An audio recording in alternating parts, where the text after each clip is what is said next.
Now, I get to briefly talk to you about hope before you're all allowed out, because otherwise it becomes a hostage situation, and that is very wrong and hopeless. I want to tell you a tiny bit about one of the very most, I guess it might not be interesting, but it is interesting, at least to me, is that there isn't a word that means hope exactly in ancient Greek or in Latin. The words that we translate as hope, elpis in Greek and space in Latin, don't mean hope in the sense that we mean it, like the expectation of a good thing. You're hoping for a good outcome. They just mean something morally neutral, expectation of something happening. I think it's important to remember that by learning other languages, I'm such an advocate for doing it anyway, but by learning other languages, we learn whole other ways of thinking. It's only when you come across a word that you can't translate that you realize that in Greek, when people say, what's new, what's the news, it means a bad thing. What new bad thing has happened, which I didn't understand until 2.5 years ago, and then understood better than I realized I would ever need to.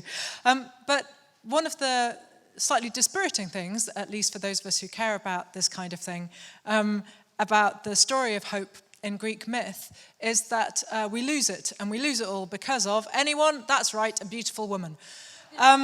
I know, it was disappointing, wasn't it? Because normally they're busy ruining our lives in other ways, but on this occasion they managed to steal hope from us in the form of Pandora. Pandora is created by the gods as payback, because Prometheus, the Titan, steals fire from the gods and gives it to mortals, mortal men. We don't exist yet, women. We're descended from Pandora. So in Greek myth, we're literally different races. Men, you're descended from Erichthonius. He's made from clay. I mean, don't get me wrong, so is Pandora, but she's sculpted by, Hephaestus, craftsman god. I'm just saying, in terms of, effortless superiority. I'm just saying, in Greek myth, it's there.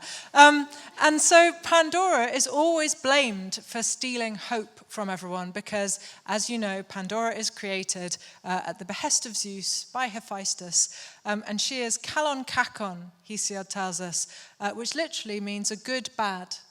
She's a deliberately oxymoronic construction, a good, bad thing. It took about 15 minutes for it to start being translated into English as beautiful evil. Do you see what's happened there? The good quality becomes visual, the bad quality becomes moral. Because if you're looking for someone to blame, the pretty lady is always the person who's in the wrong.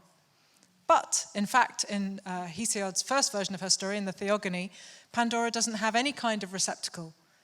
Not a box, which she doesn't get till Erasmus, by the way, 2,000 years after the story is first written.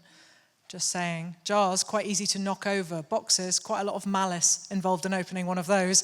2,000 years after she's created, she gets a box. And again, it takes 15 minutes before every artwork shows her naked with a box. Yeah. Oh, thank God, I was hoping art would fix it. Although, to be fair, there is a painting of her from before that translation, Erasmus's mistranslation, by a painter called Jean Cousin, which shows her with a jar. And you go, oh, great, that's a more morally neutral representation. Oh, no, head on a human skull. Okay, yep. Swings and roundabouts. So in ancient art, Pandora is always shown in the act of being created. She is a hopeful signal. She is the sign of women being created. And in the words of Hesiod, the carefree age of men had come to an end. Well, dude, a minute ago you had only cold food and no women to talk to, so I suppose it was carefree, but it was also awful, so shush. Eat your raw carrot and do it in silence and not adorably like Bugs Bunny. But Pandora gets the blame all the time, partly because she gets rendered evil. Her story gets mapped onto the Eve narrative, so she becomes a villain. It's worth bearing in mind that in ancient versions of her story, sometimes the jar that she has, in some versions of her story, contains good things. That's what happens in the version told by Theognis in his elegies, but we don't remember that one. We just remember the villainous woman. In some versions of her story, including the version told by Aesop of fables fame, it's her husband, a man named Epimetheus, who opens the jar and lets all the bad things out into the world. So I guess I want us to remember that there are more than one side to every story, and Hay, of all places, should remind us of that. And that for a very long time, because of this deliberately misogynistic construal of the story of Pandora, not only did we have her be the villain who opened a box and let all terrible things out into the world, but we also assumed that she kept something from us. Because in every version of the story where she has a jar in the ancient world, which isn't all of them, then one thing is retained in the jar, whether it has good things or bad things, whether she opens it or her husband does.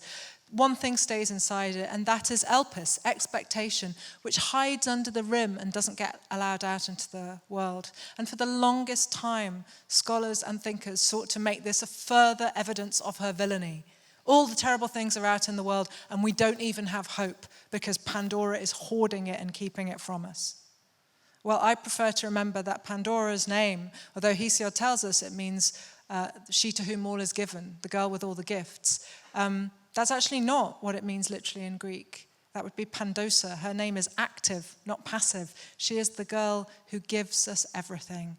And it is always possible to read this story, not that she hoards hope away from us, but that she is keeping hope safe for us, so that while all the terrible things are out in the world, at least we still have hope, because Pandora has kept it safe. The program for Hay has gone online this week, so you can have a browse and start booking your tickets quite soon. There are books downstairs from all of our writers tonight. Let's see if I can do them in order, just because it'll be a good test for the radio show. So, would you give it up one more time for Anjali? Oliver!